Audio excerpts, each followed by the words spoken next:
Thank you, Mr. Chairman. Thank you, all of you, for centering this committee on our sole purpose is exposing the truth. And some of my colleagues can't handle the truth, and this is unfortunate because it's the center of what is protecting our country right now. The people at home are frustrated, Mr. Cohen, and they want criminal schemes to stop, especially those from the Oval Office. Mr. Cohen, I am upset and know that my residents feel the same way, that a man you worked for the past 10 years is using the most powerful position in the world to hurt our country solely for personal gain. We are upset that some of our colleagues here are so disconnected of what it means to have this President of the United States sending checks to cover bribe payments, not hush payments, bribe payments you made on his behalf. One in 2017 of March and another August 2017 after he was sworn in as president. They are upset that while my colleagues are trying to discredit your testimony by some of your own unlawful acts and lies, that they are disconnected with the fact that you were the personal lawyer for this President of the United States, that this President chose you as his legal counsel. My stance has always been the same, Mr. Chairman, based on the facts, not on future reports that we're all waiting on. My residents back home don't need a collusion clause with a foreign government to know this President, Individual 1, has disregarded the law of the land, the United States Constitution, and that he has misused his pardon powers. In the sentencing memo, Mr. Cohen, filed by the federal prosecutors in New York in December of last year, they stated, quote, in particular, and as Cohen himself has now admitted with respect to both payments, he acted in coordination with and at the direction of Individual 1. Mr. Cohen, as you know, President Donald J. Trump brand comes first, not the American people.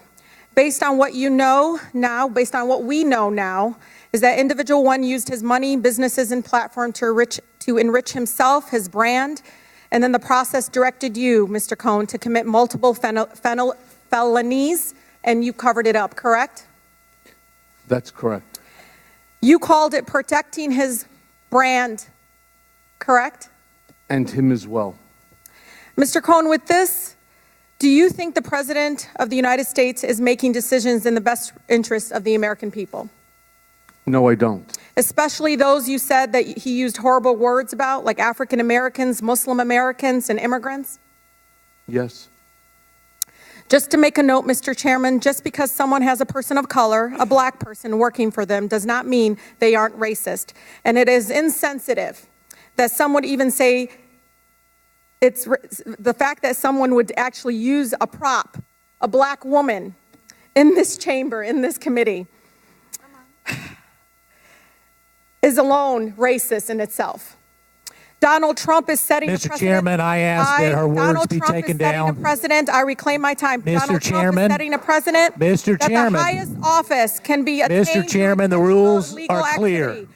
Cover up and hold on to business assets to break campaign finance laws and constitutional clauses. What we have here, Mr. Chairman, is criminal conduct and the pursuit of the highest public office by Mr. Cohen and Individual 1. I hope that the gravity of this situation hits everyone in this body, the court report, and in Congress and across this country. Thank you, Mr. Chairman. I yield the rest of my time. Mr. Chairman, I ask that her words, when she's referring to an individual member of this body, be taken down and stricken from the record. I'm sure she didn't intend to do this, but if anyone knows my record as it relates, it should be you, Mr. Chairman. Chairman, I would like to... Hold on. I want the words read back. No. We want to know exactly what she said about a colleague. Excuse me. Would you like to rephrase that statement, Ms. Tlaib? Thank you, Mr. Chairman. I can actually read it from here. Just to make a note, Mr. Chairman, that just because someone has a person of color, a black person working for them, does not mean they are racist. And it is insensitive that someone would even say racist, say it is racist in itself, and to use a black woman as a prop to prove it otherwise. And I can submit this for the record. If a colleague is thinking that that's what I'm saying, I'm just saying that's what I believe to have happened. And if, as a person of color in this committee, that's how I felt at that moment, and I wanted to express that. But I am not calling the gentleman, Mr. Meadows, a racist for doing so. I'm saying that in itself, it is a racist act. Well, I hope not, Mr. Chairman, because I need to be clear on this Well, particular, Mr. Chairman, Mr. Meadows, wait a minute. I've defended you Mr. Meadows, with false accusations. Mr. Meadows, I'm the chair. Yes, sir, you are. Thank you. I will clear this up. Now, Ms. Salib, I want to make sure I understand. You were not intending to call Mr. Meadows a racist, is that right? No, Mr. Chairman, I do not call Mr. Meadows a racist. No, I am trying, wait a minute, hold as on. a person of color, Mr. Chairman, just to express myself and how I felt at that moment. And so, just for the record, that's what was my intention. All right. All right. Mr. Meadows. Mr. Chairman, there's nothing more personal to me than my relationship. My nieces and nephews are people of color. Not many people know that. You know that, Mr. Chairman. And to indicate that I asked someone who is a personal friend of the Trump family, who has worked for him, who knows this particular individual, that she's coming in to be a prop, it's racist to suggest that I asked her to come in here for that reason. Mr. President, the president's own person, she's a family member. She loves this family. She came in because she felt like the President of the United States was getting falsely accused. And Mr. Chairman, you and I have a personal relationship that's not based on color.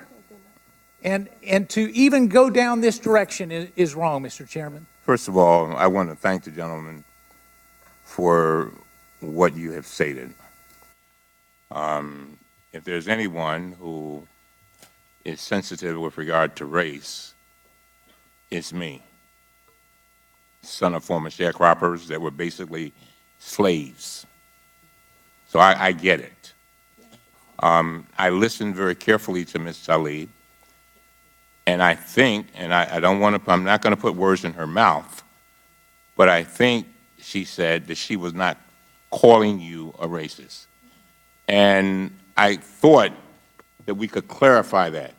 Because you, Mr. Meadows, you know, and of all the people on this committee, I've said it and got in trouble for it, that you're one of my best friends. I know that shocks a lot of people. And likewise, Mr. Chairman. But you are. And I could see and feel your pain. I feel it. And so, and I don't think Ms. Salib intended to cause you that kind of pain and that kind of frustration. Did you have a statement, Ms. Salib? I'm going to yield to you. We can just straighten this up. Mr. Chairman, and to my colleague, Mr. Meadows, that was not my intention, and I do apologize if that's what it sounded like, but I said someone in general.